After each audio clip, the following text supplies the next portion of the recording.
반갑습니다. 오늘 설교 제목은 세상에서 인정받는 삶, 또 하나님께 인정받는 삶이라는 주제로 말씀드리겠습니다. 1950년대와 1960년대를 풍미한 헐리우드의 여배우 오드리 헵번에 대해서 간략하게 말씀드릴까 합니다. 오드리 헵번은 1929년 벨기에 브뤼셀에서 영국의 은행가인 조지프 앤서니 러스턴과 네덜란드 귀족인 엘라 판 헤임스트라 여남작 사이에서 태어났습니다. 그녀는 생후 3개월 되던 해 백일해로 죽을 뻔했다고 합니다. 헵번이 10살이 되었을 때인 1938년에 부모가 이혼하였으며, 그래서 헵번은 어머니와 외할아버지의 손에서 양육되었습니다. 외할아버지는 네덜란드의 아른흠 시장을 지낸 명문 귀족 출신이었습니다. 2차 대전 때 네덜란드는 독일군의 식량 공급 차단으로 1944년에서 45년 동안 2년에 걸쳐 대기근이 벌어졌고, 헵번과 외가 식구들은 튤립 구건을 먹고 쓰레기통까지 뒤져가며 근근히 버텼다고 합니다. 헵번은 이 시기에 영양실조로 인해서 빈혈과 부종 등 갖가지 합병증에 시달렸습니다. 그녀는 이때 체중이 39kg까지 내려갔다고 합니다. 그런 와중에서도 어린 헵번은 연합군 병사를 돕는 레지스탕스 활동에 적극 가담했다고 합니다. 전쟁이 끝나자 헵번은 암스테르담으로 가서 계속 발레 수업을 받았는데, 외가의 살림이 너무 어려워져서 어머니 엘라는 귀족임에도 불구하고 요리사와 가정부 일을 하면서 딸의 학비와 생활비를 댔다고 합니다. 헵번은 어릴 때는 발레리나로도 활동했으나 키가 170cm로 너무 커서 포기했고, 이후 영국에서 연극 배우로 조금씩 이름을 알리기 시작했습니다. 엘라는 귀족임에도 불구하고 요리사와 가정부 일을 하면서 딸의 학비와 생활비를 댔다고 합니다. 헵번은 어릴 때는 발레리나로도 활동했으나 키가 170cm로 너무 커서 포기했고, 이후 영국에서 연극 배우로 조금씩 이름을 알리기 시작했습니다. 오드리 헵번의 본격적인 스타덤은 1953년 24살 때 윌리엄 와일드 감독의 영화 로마의 휴일의 여주인공인 앤 공주 역의 오디션을 거친 후 발탁되어 세계적인 명성과 인기를 얻게 됩니다. 원래 로마의 휴일은 프랑크 카프카 감독이 캐리 그란트와 엘리자베스 테일러를 주연으로 만들 예정이었으나 조지 스티븐슨에게 프로젝트가 넘어갔고, 다시 스티븐슨이 거절해서 윌리엄 와일드가 대신 감독을 맡게 되었습니다. 또한 와일드는 주연 역할인 앤 공주를 진 시몬즈에게 맡기고 싶었지만 스케줄이 맞지 않아서 불발되었고, 게다가 예산도 축소되어 당시 영화계에서는 완전 무명이었던 오드리 헵번을 최종적으로 캐스팅하게 될 것입니다. 이 영화로 인해 그녀는 보통 사람이면 일생 동안 한 번도 오지 않을 엄청난 행운을 거머쥐게 되었고, 곧이어 영화 배우로서의 최고의 영예인 아카데미 여우주연상을 수상하게 됩니다. 화려했던 1950년대가 지난 후 1961년 블레이크 에드워즈 감독의 작품인 티파니에서의 아침에서 또 주인공을 맡은 그녀는 다시 한번 시대의 아이콘으로 자리매김합니다. 특히 이른 아침에 검정색 선글라스와 드레스를 입은 여주인공 홀리 고라이틀리가 택시에서 내려 뉴욕 5번가에 위치한 티파니 보석상의 쇼윈도우 앞에서 커피를 들고 도넛을 먹는 모습은 영화 팬들에게 두고두고 회자되는 불멸의 명장면이었습니다. 이렇듯 최고의 배우라는 찬사를 받은 헵번이지만 정작 본인은 외모 콤플렉스가 상당했다고 합니다. 그녀는 지인들에게 털어놓기를 나는 피부도 좋지 않아 화장을 하지 않으면 볼품이 없고 얼굴이 각졌고 콧등도 매끄럽지 않다고 했다고 합니다. 그녀는 심지어 이런 얼굴로 영화 배우가 될 수 있을 거라고는 생각조차 못했다고 말한 적도 있었습니다. 그녀는 평생 15편의 영화에 출연했는데 대표작으로는 로마의 휴일, 사브리나, 전쟁과 평화, 티파니에서 아침을, 마이 페어 레이디, 언제나 둘이서, 100만 달러의 사랑 등이 있습니다. 헵번은 평생 3번의 결혼을 했습니다. 1954년 헵번은 미국의 성격 배우인 멜 화라와 결혼했으나 그의 바람기와 폭력 때문에 갈등을 빚다 결국 1968년에 이혼했습니다. 이후 이탈리아 정신과 의사 안드레아 도티와 재혼했으나 결혼한 지 13년 만에 같은 이유로 두 번째 이혼했습니다. 도티와 이혼 후 헵번은 유니세프 대사로 활동하면서 본격적인 구호 활동에 나서게 되고 구호 활동 시기에 네덜란드 배우인 로버트 월드를 만나 1993년 사망할 때까지 함께 살았습니다. 헵번은 영화계 은퇴 이후 유니세프 대사로서 자선사업 활동에 참가하고 아프리카 전 지역, 방글라데시, 엘살바도르 등 제3세계 오지 마을에 가서 아이들을 도와주었으며 특히 암투병 중에도 불구하고 소말리아에 방문하여 봉사활동을 한 것으로 유명합니다. 소말리아는 1992년 수많은 아이들의 죽음을 보고 그녀가 충격을 받은 곳입니다. 1992년 11월 대장암 말기 진단을 받았는데 그녀는 자신의 병은 신이 주신 선물이라고 했으며 한 손은 너 자신을 돕는 손이고 다른 한 손은 다른 사람을 돕는 손이다 라고 하는 참으로 감동적인 말을 남겼습니다. 그녀는 말기암 선고를 받은 후 마지막 3개월은 스위스의 집에서 보냈습니다. 이렇게 그녀는 은퇴 이후로도 자원봉사자로 헌신적인 아름다운 삶을 산 끝에 1993년 1월 20일 64세의 일기로 결장암으로 사망하였습니다. 유엔은 이러한 그녀의 헌신적인 삶을 기념하여 2004년 2월 오드리 헵번 평화상을 제정했습니다. 헵번은 미국 연예계에 12명밖에 없는 TV 부문인 에미상, 음악 부문인 그래미상, 영화 부문인 아카데미상, 연극 부문인 토니상을 모두 수상한 정말 다재다능한 배우였습니다. 그녀는 동서양을 막론하고 가장 아름다운 여배우라고 하는 엘리자베스 테일러와 1위를 다툴 정도로 눈부신 외모를 가졌습니다. 그러나 리저는 인기와 쾌락 위주의 인생을 살았다고 평한다면 헵번은 인생 후반부에서 타인을 위한 사랑과 헌신, 봉사의 삶을 살았다고 하겠습니다. 그럼으로써 그녀는 세상에 어느 누구보다도 아름답고 찬란하고 고귀한 인생을 살았던 것입니다. 제가 오늘 왜 오드리 헵번에 대해서 이야기를 하는가 하면 그 이유는 다음과 같습니다.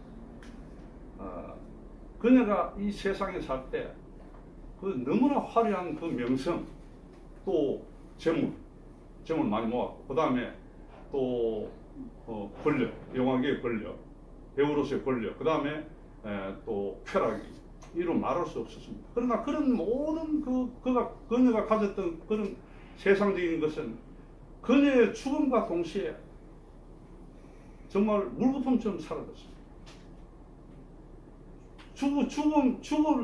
죽음에 이르러서는 그런 것은 아무것도 소용이 없는 정말 허망한 것입니다. 그런데 제가 오늘 여기서 말할 수 있는 것은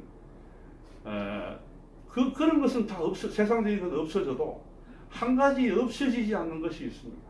그것은 그녀가 후반부에 참 실행했던 그 사랑입니다. 그 사랑은 없어지지 않습니다. 그 사랑은 하늘의 그물을 뚫고 하늘나라로 올라갑니다. 그리고 하나님 전에 상달됩니다. 그 하나님께서는 그런 그 사랑을 그 헵번을 평가할 때, 헵번을 심판할 때 중요한 자료로 삼을 거로 저는 생각합니다. 인간이 죽은 후에는 오늘 봉독한 성경 본문과 같이 하나님의 심판이 기다리고 있습니다. 이 인간의 일생에 대한 하나님의 심판은 인간이면 누구나가 피할 수 없는 숙명입니다. 그런데 이 세상에는 인간이 죽는 순간 살아 생전에 인간에 대한 세상의 평가가 있고 또 하나님의 평가가 있다고 생각합니다. 그 평가는 서로 다를 수 있고 또 일부 같은 평가도 있을 수 있다고 봅니다. 그러나 중요한 것은 우리가 죽은 후 가게 되는 저 영원한 세계에 들어갈 평가는 인간의 세속적인 평가가 아니라 너무나 공정하고 속일 수 없는 하나님의 정확한 평가라는 것입니다. 인간은 가면을 쓰고 세상을 살기 때문에 세상은 어느 정도 속일 수는 있습니다. 그러나 이 우주 대자연을 창조하신 하나님을 속이기는 절대 불가능합니다. 그러면 하나님은 어떤 인간을 사랑하실까요? 부동산이나 주식이나 땅을 많이 가지고 있는 부자일까요? 정부나 민간기업에 고위직에 있는 사람일까요? 아니면 박사학위를 받은 학식이 많은 사람일까요? 변호사, 의사, 교수 같은 전문직에 종사하는 사람이겠습니까? 물론 저는 하나님의 관심은 이런 것들하고는 무관하다고 생각합니다. 제가 생각하기에는 성경을 제가 참조한 결과 세 가지 하나님이 인간을 평가하는 기준이 있다고 생각합니다. 첫째는 정의롭게 올바르게 인생을 사는 것입니다. 그게 첫째 기준입니다. 두 번째는 사랑을 실천하는 겁니다. 이웃을 위해서, 어려운 사람들을 위해서 하나님의 그 사랑을 실천하는 것. 그것이 두 번째 기준입니다. 세 번째는 인간 각자에게 하나님이 주신 그 재능, 그 재능을 최대한 발휘하여 자아 실현에 도달하는 것입니다. 그래서 그 세 가지 기준으로 하나님은 인간을 평가한다고 생각하는데, 인간은 보통 인생을 살면서 부와 권력, 명예, 쾌락을 추구합니다. 그러나 이런 것들은 한순간에 허망한 물거품에 불과합니다. 어디까지나 이것들은 세속의 평가의 기준이지 하나님의 평가와 인정의 기준은 아니라고 봅니다. 마태복음 18장 8절에서 예수님은 다음과 같이 말씀하셨습니다. 만일 내 손이나 내 발이 너를 범죄케 하거든 찍어내버리라. 불구자나 절름발이로 영생에 들어가는 것이 두 손과 두 발을 가지고 영원한 불에 던지우는 것보다 나으니라. 저는 이 구절을 다음과 같이 바꾸어 보겠습니다. 만일 너의 부나 너의 권력, 명예, 쾌락을 추구하는 데 있어서 너를 범죄케 하거든 찍어내버리라. 욕심을 버리고 바른 삶으로 영생에 들어가는 것이 부나 권력, 명예, 쾌락 때문에 영원한 불에 던지우는 것보다 나으니라. 어떻습니까? 결코 세상에 이런 공리적인 삶이 인생을 승리로 이끌 수는 없다는 것이 하나님의 뜻이지 않습니까? 신학적인 논쟁 중에 이런 부분이 있습니다. 과연 인생에 대해서 하나님은 어느 정도 관여할까 하는 논쟁입니다. 인생 전부를 하나님이 결정하신다는 주장이 바로 예정론입니다. 그러나 자유의지론자들은 인간이 인생의 결정권을 가지도록 하나님이 허락했다고 합니다. 또 어떤 신학자들은 하나님과 인간의 상호작용으로 신인이 적절하게 협동한다고 하는 또 신인 협동론을 주장합니다. 동양의 사주 명리학에서는 운명이 한 70% 정도, 그리고 인간의 노력이 30% 정도로 인생이 결정된다고 합니다. 그런데 어떤 이론이 맞든지 간에 저는 인간이 선을 행하는 의지 또 악을 행하는 의지는 분명히 인간이 결정하도록 하나님께서 인간에게 자유를 허용했다고 생각합니다. 그래서 살펴보면 오드리 헵번이 화려한 연예계 생활에서 자신의 부와 명성과 쾌락을 추구한 인생을 살았지만은 후반부 인생에서는 사랑으로, 정말 사랑으로만 점철된 인생을 살았습니다. 그러한 인생을 선택한 그녀의 선한 의지에 대하여 저는 정말 높은 점수를 주고 싶습니다. 저는 헵번이 그녀의 인생 후반부를 180도 과거와 다른 성녀로 살아간 게 무엇일까 하는 것을 제 나름대로 생각해 보았습니다. 그것은 첫째, 독일군에 점령당했을 때 전쟁 난민으로서 2년간의 처절한 가난과 굶주림, 그리고 전쟁이 끝난 후에도 계속된 어려운 생활의 체험이 그녀가 성공한 뒤에까지 항상 마음의 깊은 곳에 잠재되어 있다가 제3세계에 가난하고 고통받는 이웃들에 대한 따뜻한 사랑으로 성화된 것이라고 저는 생각합니다. 또한 2년간의 극한적인 굶주림 속에서도 독일군과 싸우는 연합군 병사들을 돕는 레지스탕스 활동을 했는데, 이러한 그녀의 어릴 때부터 가졌던 정의감, 헌신과 사랑의 행동이 그녀를 마침내 인생의 후반부에 승리와 영광의 길로 이끌게 된 계기가 된 것이라고 생각합니다. IT 기업 애플을 창시하고 한때 주식시장의 시가총액 기준으로 세계 최고의 부자가 된 스티브 잡스가 췌장암으로 죽기 직전에 병상에서 뼈저린 후회가 담긴 글을 남겼습니다. 그것은 그가 지금까지 너무나 이기적인 삶을 살아왔다는 것이었습니다. 그리고 그는 세상 사람들에게 사랑하는 삶을 살라고 간절하게 당부하고 죽었습니다. 제 이야기를 끝으로 좀 하고 설교를 마무리하겠습니다. 저는 1998년 1월 30일 날 은행을 퇴직했습니다. 그 이후부터의 저의 생활은 오드리 헵번의 화려한 생활과는 너무나 대비될 정도로 성경에서 말하는 소위 지극히 낮은 자, 소자 있다, 지극히 낮은 자의 삶을 살아가고 있습니다. 그 당시에 제가 은행을 명예퇴직해서 1998년 명예퇴직했을 때 저는 좀 결혼을 늦게 해가지고 자녀가 딸이 둘이 있었는데, 하나는 초등학교를 갓 졸업했고 그 다음에 둘째는 6살밖에 안 됐습니다. 그래서 그때 제가 명예퇴직금을 한 2억 정도, 2억 좀 넘는 돈을 받았는데, 그 돈을 아내한테 맡겼더니만 아내가 데이 트레이딩이라고 도박보다도 더 일의 확률이 낮은 데이 트레이딩을 해가지고 3개월 만에 그 돈을 다 날려버렸어요. 그때 저는 엄청난 충격을 받아가지고 참 극단적인 선택을 하겠다는 그런 생각까지 제가 마음에 가졌습니다. 그때 제가 생각했던 건 뭔가 하면, 과연 앞으로 내가 살 수 있을까? 살아나갈 수 있을까? 그리고 이 두 딸을, 우리 아내하고 두 딸을 제대로 양육을 시킬 수 있을까? 대학까지 보낼 수 있을까? 그런 어떤 굉장한 절망감을 느꼈습니다. 자신이 없었습니다. 그런데 저는 일단 살아보려고 정말 몸부림을 쳤습니다.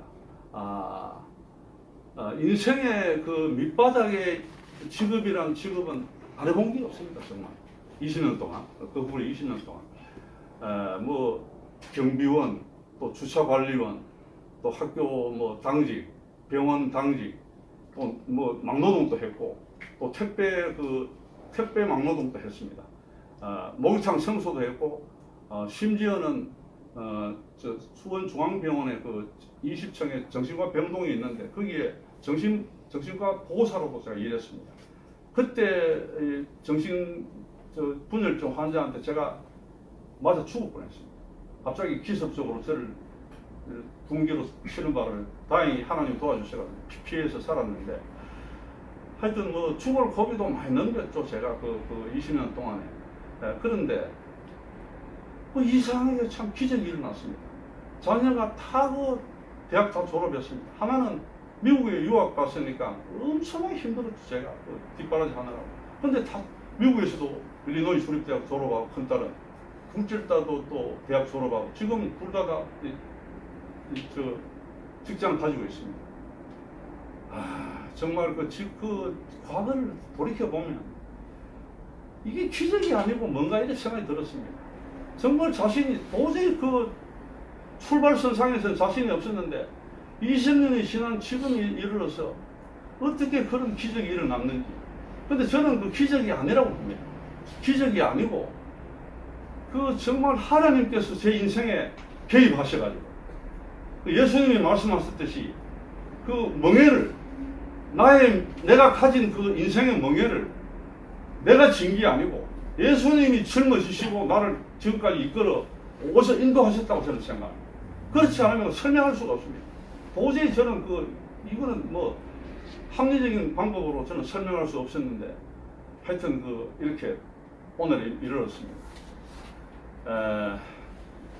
서정주 시인의 국화 옆에 사는 시가 참 명시가 있지 않습니까? 불멸의 시죠. 그 시를 보면 한 송이 국화꽃을 피우기 위해 봄부터 소쩍새는 그렇게 울었나 보다. 한 송이 국화꽃을 피우기 위해 천둥은 먹구름 속에서 또 그렇게 울었나 보다. 그립고 아쉬움에 가슴 조이던 먼 젊음의 뒤안길에서 인제는 돌아와 거울 앞에 선 내 누님같이 생긴 꽃이 노란 내 꽃잎이 피려고 간밤에 무서리가 저리 내리고 내게는 잠도 오지 않았나 보다. 요 중에서 가장 절창 부분이 있습니다. 그립고 아쉬움에 가슴 조이던 먼 젊음의 뒤안길에서 인제는 돌아와 누님 앞에서 거울 앞에서 내 누님같이 생긴 꽃이 여기 절창입니다. 그런데 저는 그 절창을 이렇게 해석해 보면 이런 해석이 가능하다고 생각합니다. 저 인생에 비추어 봤어요. 인생에 엄청난 풍파와 비바람이 몰아쳐 오늘 태풍처럼 엄청난 비바람이 몰아치는데 그 비바람과 그 참 폭풍도 언젠가는 사라지고 고요함이 올 때가 있습니다. 정말 내 누님같이 생긴 그 포근함, 아늑함 그런 어떤 그 상태가 옵니다. 그 상태가 지금 저의 상태입니다. 저는 정규직장 다닐 때는 동료들과 하면 치열한 경쟁이 있었죠. 직장이라는 건 만만치 않잖아요. 치열한 경쟁도 있었고 또 항상 과제가 있었습니다. 항상 제 머릿속에 숙제가 부여되었습니다. 직장에서. 그렇기 때문에 항상 긴장했죠. 뭐 편할 날이 없었죠. 정규직장 다닐 때. 근데 요즘 와서는 그런 게 다 사라졌습니다. 정말 평안함이 있잖아요. 너무나 평안하고. 그래서 요즘 같은 현재 저희 처지에서는 이 세상에 정말 부러울 것이 없습니다. 어떤 이 세상의 부자나 어떤 이 세상의 명망가도 저는 부럽지 않습니다. 왜냐하면 김영석 교수가 말했듯이 지나간 세월 돌이켜보니까 60세에서부터 75세까지가 참 좋았다고 그러는데 제가 68세로 그 구간 내에 있습니다. 정말 요즘은 제가 일을 끝나서 요양보호사 일을 하고 있는데 요양보호사 일을 끝내고 집에 오면 4시쯤 됩니다. 오후 4시. 그러면 제가 우리 집 앞에 단골 카페에 가서 이래 앉아 책도 보고 커피 마시면서 또 독서도 하고 또 이래 글을 씁니다. 제가 요새 강강호 칼럼을 제가 만들고 있는데 그 칼럼을 한 20 또는 30군데 정도 카톡으로 보냅니다. 그러면 그 내용이 좀 좋은 내용은 인터넷에서 유통이 막 됐거든요. 제가 보니까.